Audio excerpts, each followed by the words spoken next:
Good morning, everyone. Good morning, ma'am.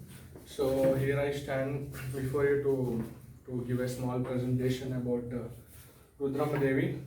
We can clearly see that she is from 1259 to 1289 AD. So first, let's see the pictures of Rudrama Devi. It was a sculpture that we had found of Rudrama Devi. Make us clear. And we can see she's from Kaktiya dynasty, and we can see some of the pictures from Kaktiya dynasty.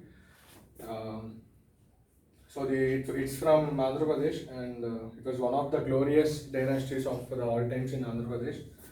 And let's get into the topic. So, introduction. When it comes to Rudram Devi, she was the first woman, the first woman who fought for the kingdom.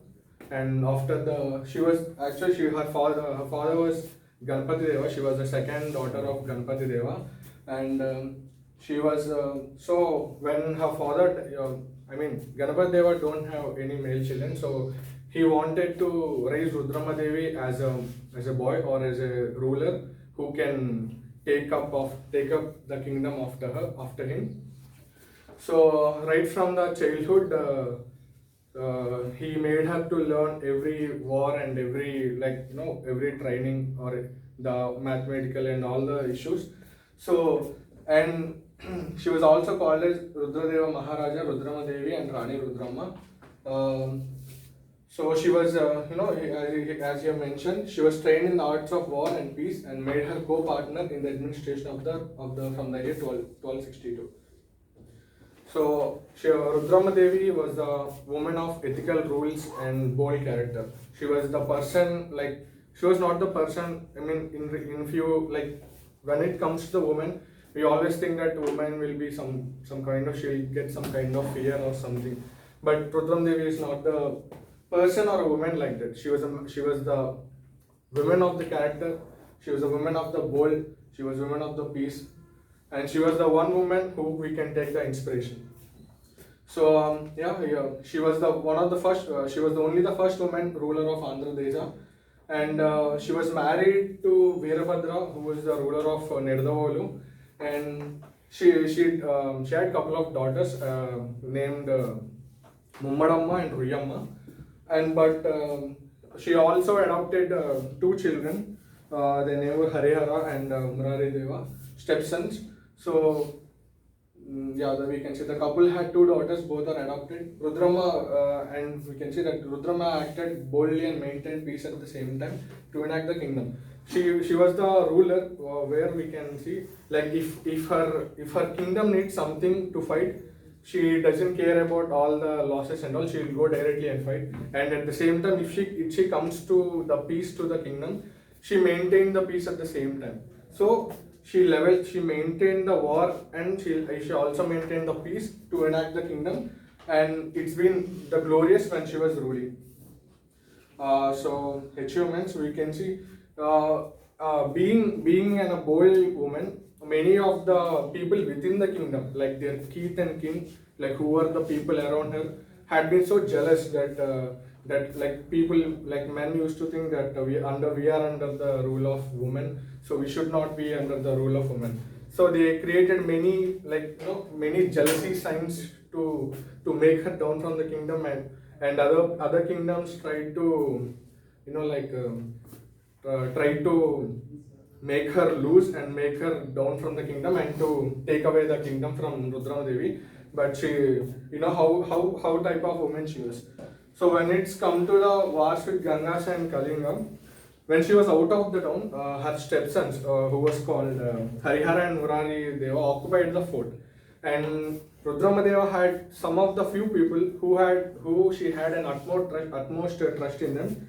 They were Recharla Prasadaditya and Kayastha Jannigadeva, etc., who were also called as the loyal chiefs of Rudrama, suppressed the revolt and restored the order. That is why these two people are mainly mentioned in Velugoti Vamsavali as Kakatiya, Rajya Sthapanacharya and Rajyapita Maharika.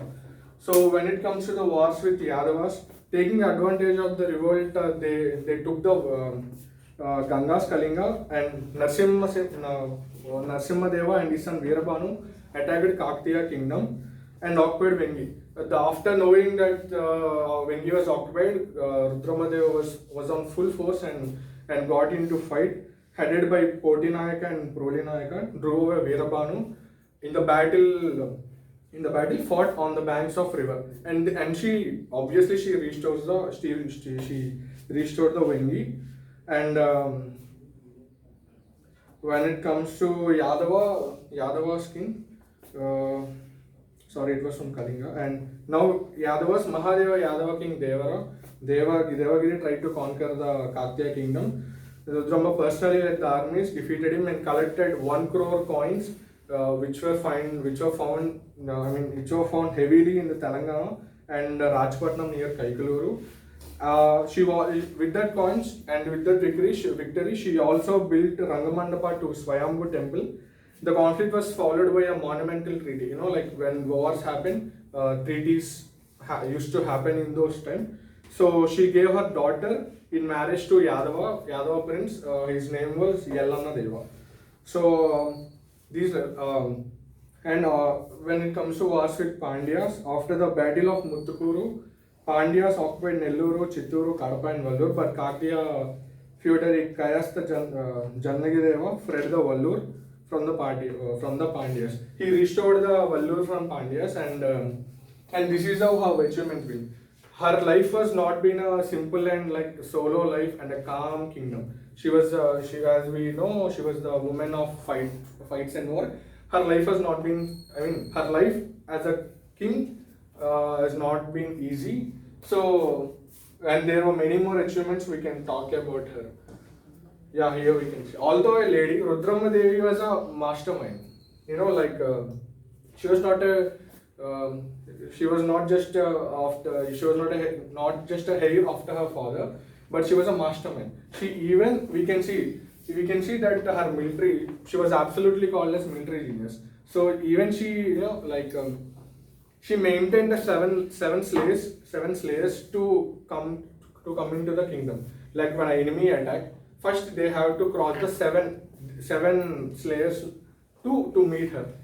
So she will be in the 7th layer, which some of the army kill the other army against army in half of the way. Yeah, we can see that. Although a lady, Rudramadevi by her military genius kept the kingdom intact from external and internal rebellions. She transformed the fort of Warangal as an impregnable fort, and under her benevolence, the country was prosperous and people.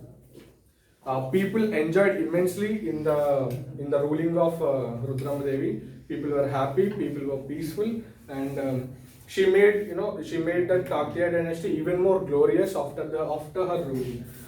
People were absolutely happy. So there is this guy Marco Polo, who was a Venetian traveler, visited the Kakatiya kingdom during her reign and paid an high tribute to her, high compliments about the peace and prosperity of the empire. Like he's a person who travels from place to place, and when he came to Andhra Pradesh to Kakatiya kingdom, after knowing all the events and all the things which was done by Rudramadevi, he was immensely surprised and impressed, and he also mentioned the prosperity and the kingdom of Kakatiya kingdom and the ruling of Rudramadevi, which was mentioned in his book The Travels. So there is this rumor, but Rudramadevi may have died in 1289 while fighting Ambadeva. Although some sources says she did not die until 1295. So Rudramadevi was a monarch of Kakatiya dynasty. As I already said, she's been immensely prepared and immensely a fighting spirited woman and a mastermind, and also the monarch. Like no one can withdraw a kingdom from her. She was that much strong. Even she is a woman. She was equal to the men, and she fought many wars. And so it was mentioned that Kakatiya dynasty, she was a monarch, and Rudramadevi was a monarch of Kakatiya dynasty in Deccan Plateau from 1216 to 1289 or 1295 until her death.